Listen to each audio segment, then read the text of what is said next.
Hello, in this video we're going to talk about gestational diabetes mellitus, or GDM for short. Gestational diabetes is a common condition that occurs during pregnancy, specifically diagnosed roughly in the third trimester of pregnancy. As the name suggests, it essentially is similar to diabetes mellitus type 2, in that you have hyperglycemia and you have problems with insulin. So let's look at what normally happens during pregnancy. The pancreas is an organ responsible for producing the hormone insulin. And here is the target cell, which insulin will target eventually. And here is the fetus, which is inside the uterus of the pregnant lady. During pregnancy, there is beta cell hyperplasia. Beta cells, or B cells, are cells in the pancreas that produces and secretes the hormone insulin. When a pregnant lady eats, their blood glucose rises. There is hyperglycemia. Hyperglycemia will stimulate the beta cells of the pancreas to release the hormone insulin into circulation. The increase in insulin in the circulation will go around the body and then target specific cells, telling these cells to take up glucose from the blood in the attempts to reduce blood glucose. There is still enough blood glucose available in circulation to enter fetal circulation. The fetus requires glucose in order to gain energy and to grow. And so the fetus will receive adequate glucose, and so there will be normal fetal growth.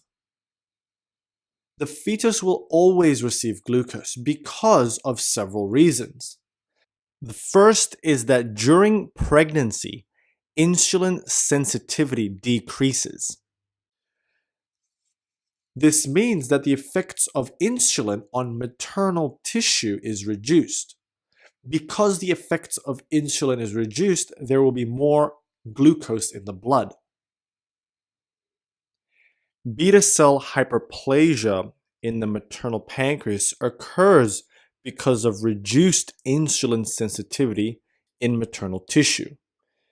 And this also is a cause of the factors released by the fetus telling the maternal body to feed it. What happens in gestational diabetes is that instead of a small decrease in insulin sensitivity in maternal tissue, there is a lot of insulin sensitivity decreasing, and thus also insulin resistance. Here is the pancreas of the mother with gestational diabetes, and here is the target cell of insulin, and here is the fetus in uterus.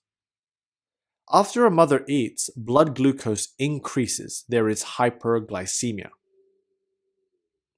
Hyperglycemia stimulates the beta cells of the pancreas to release the hormone insulin into circulation. Insulin aims to target cells to increase glucose uptake in maternal tissue. But in gestational diabetes, there is insulin resistance, and therefore blood glucose is not taken up into maternal tissue as efficiently. The result of insulin resistance is hyperglycemia of the maternal circulation. With hyperglycemia, this also travels into fetal circulation, and so there is an increase in blood glucose in the fetus. Because of hyperglycemia in fetal circulation, the fetal pancreas thus will work by producing its own insulin. With more fetal insulin, the fetal tissue will take up more glucose that is available, and so there will be more growth of the fetus. The growth of the fetus increases and you get a big baby.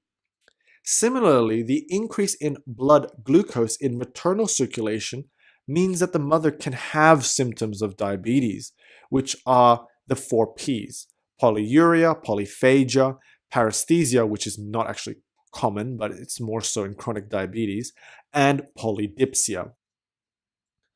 These symptoms are not very specific for gestational diabetes. Instead, gestational diabetes is rather asymptomatic. The reason for a big decrease in insulin sensitivity and the development of insulin resistance in gestational diabetes is thought to be because of the placenta producing hormones such as growth hormones, CRH, and placental lactogen. Placental hormones cause a decrease in insulin sensitivity to try to tell the mother to feed it with more glucose. Risk factors for gestational diabetes mellitus include a pregnant lady's age greater than 35 years old, obesity, family history of GDM, polycystic ovarian syndrome, certain ethnic groups, including Southeast Asians, and also having a previous history of GDM. The diagnosis of gestational diabetes is actually done during screening at 24 to 28 weeks, roughly, gestation. And this is done with a fasting blood glucose or with the oral glucose tolerance test. A fasting blood glucose is measured between weeks 24 to 28 weeks. A fasting blood glucose of greater than 5.1 millimoles per liter can help diagnose GDM. The diagnosis of GDM can also be done with an oral glucose tolerance test. If blood glucose is greater than 10 millimoles per liter after 1 hour of taking oral glucose, or greater than 8.5 millimoles a liter after 2 hours of taking oral glucose. These values normally should be lower because insulin should be lowering blood glucose. But with insulin resistance or sensitivity, blood glucose takes a lot longer to go down after eating glucose. On a side note, diagnosing diabetes is different. What I mean is diagnosing diabetes type 2 in non-pregnant women. You can think of diagnosing diabetes type 2 as the 7-11 rule. 7-11 rule meaning a fasting glucose greater than 7 millimoles per liter or a random blood glucose greater than 11 millimoles per liter with symptoms of diabetes can help with the diagnosis of diabetes type 2. The complications of gestational diabetes can be divided into maternal complications, fetal complications, and infant complications. Maternal complications or mother complications of gestational diabetes include hypertensive disorders, increased risk of infection, cesarean section. There's a 50% risk of developing future diabetes type 2. A maternal complication can also be a treatment complication where you get insulin-related hypoglycemia. Fetal complications occurs as a consequence of fetal hyperglycemia. With fetal hyperglycemia, you get fetal hyperinsulinemia. Fetal hyperinsulinemia means that there will be more glucose uptake by fetal tissues, causing macrosomia or a big baby. Fetal hyperglycemia means fetal osmotic diuresis occurs, which means that the fetus will pee more because of the diuretic effects of glucose. Because the fetus pees more fluid will be within the amniotic sac, causing polyhydramnios. Fetal hyperglycemia may lead to congenital abnormalities and even stillbirth. Infant complications or baby complications tend to occur during delivery or right after delivery. And this is because the fetus is larger than normal. There is macrosomia. And thus birth trauma can occur. And this can be trauma to the baby or to the mother's genital tract. After delivery, the fetus will not receive any more glucose from the mother because the umbilical cord is clamped. Keep in mind that there is still fetal hyperinsulinemia present, and this means that glucose will be taken up still.